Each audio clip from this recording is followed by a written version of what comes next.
we do have expectations of a certain kind of human fairness. And I've, in my plant medicine ceremonies, I've really gotten rocked to the core with this one. Almost half the times that I've done ayahuasca, I've found myself, at least for a brief amount of time, at a round table. And this was an interdimensional, non 3D secret society. And the intelligence of like Mother Ayahuasca and Mother Nature is one seat, and then there's mantid beings in another one. And I won't go through all of them, but it's just very, very interesting that I keep going back to this round table. Sometimes I have a seat, sometimes I'm just a witness.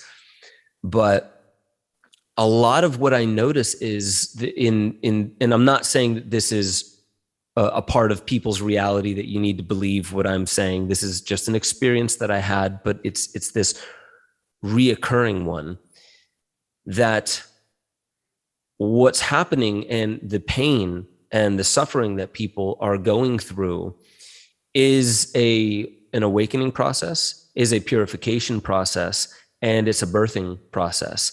And we think, we have these lives of 100 years, and we think, not even 100 years, and we think that's a long time. But really, this is something that's been happening for thousands of years.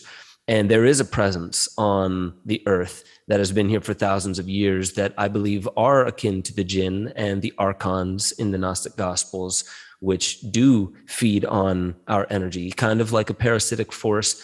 But even the parasite exists within the plan and the conspiracy of the one true conspirator. You would obviously call that God. If there were other words for it, I would, place them on there as well.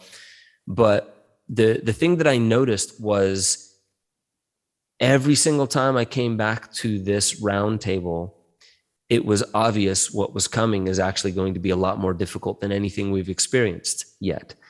And it's going to be more massive and widespread than anything this planet has experienced for thousands of years.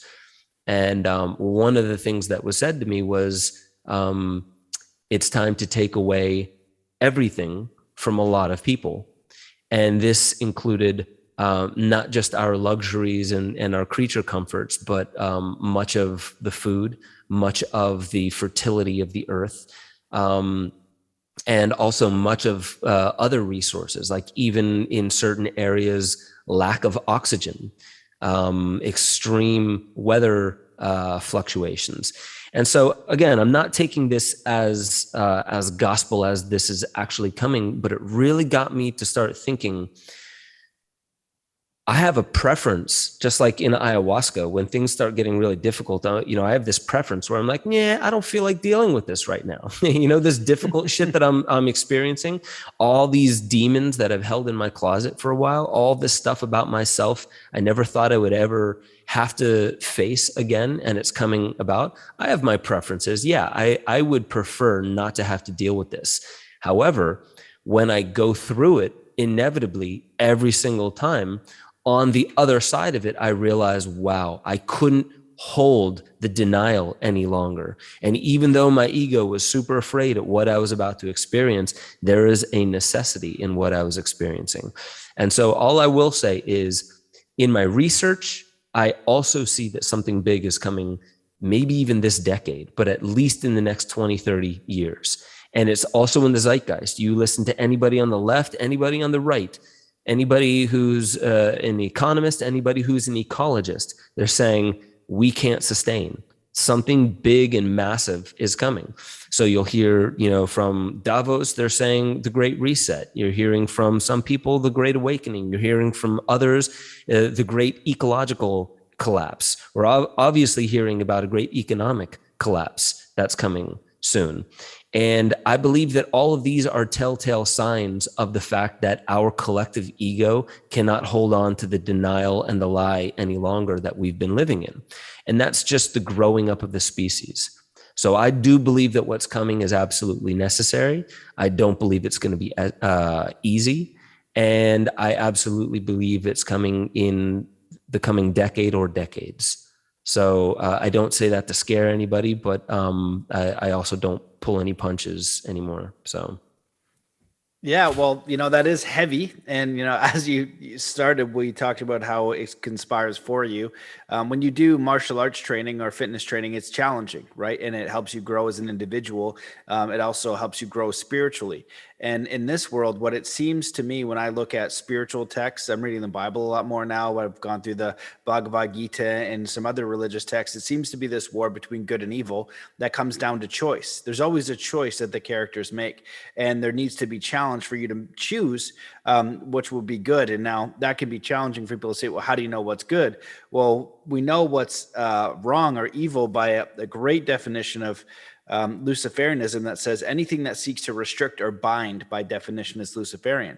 So if you're in a state where you're trying to impose your will on somebody, take away someone's free will rather than defend yourself, if you come into my home and you're threatening me and I take you out, that's your own fault. You should have stayed the frick away. You know what I mean? I didn't come into your home and try to take anything from you. So I've always balanced that one with, martial arts and things like that. When do you use force by any means? And I've noticed in my life from doing martial arts, I never, ever have to use it in public. I can run away faster than you can, chase me mad. And so, you don't need that. We have to understand the decisions and choices we make. And if everything is so easy and we're not on a spiritual path, right? Everything about life is about entertainment, about getting more money, about, all these things that people really think about. Even with my friends, I always thought it odd. Like I would travel and I had really great friends growing up. I'd come back after an amazing travel and we would be at the bar and we would talk about it for like a minute or two. And then it was just like sports or something. And I always thought if they had just come back from a travel to Europe or someplace I'd never been, I'd be so curious about what they did and how their experience was. But it just kind of shows, their mindset of kind of like how their worldview is operated. And so it seems to be that we can really use an upgrade in our fundamental worldviews, in upgrading compassion. And this creates challenge, right? To know what human beings are capable of, right? What do we stand for? Are we standing on the side that says, let's participate in, making better communities for everybody, staying in kindness and compassion and helping each other? Or are we the person on the boat that throws, like the Titanic, throws the kid off the boat to get a seat?